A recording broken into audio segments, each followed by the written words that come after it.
ಅಸ್ಥಿ ಸಂಧಿವಾತ ಮೂಳೆಗಳ ಸವಕಳಿ ಮತ್ತು ಅದರ ಚಿಕಿತ್ಸೆ. ಅಸ್ಥಿ ಸಂಧಿವಾತ ಎಂದರೇನು ಎಂದು ಮೊದಲು ನಾವು ತಿಳಿದುಕೊಳ್ಳೋಣ.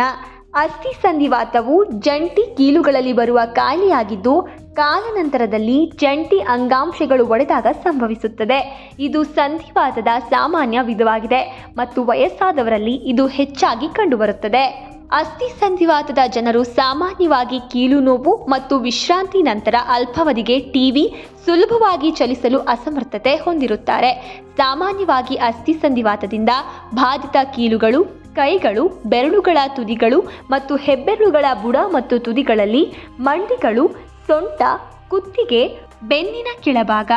ಅಸ್ಥಿ ಸಂಧಿವಾತವು ಪ್ರತಿಯೊಬ್ಬ ವ್ಯಕ್ತಿಯ ಮೇಲೆ ವಿಭಿನ್ನವಾಗಿ ಪರಿಣಾಮ ಬೀರುತ್ತದೆ. ಕೆಲವು ಜನರಿಗೆ ಅಸ್ಥಿ ಸಂಧಿವಾತವು ದಿನನಿತ್ಯದ ಚಟುವಟಿಕೆಗಳ ಮೇಲೆ ಪರಿಣಾಮ ಬೀರುವುದಿಲ್ಲ.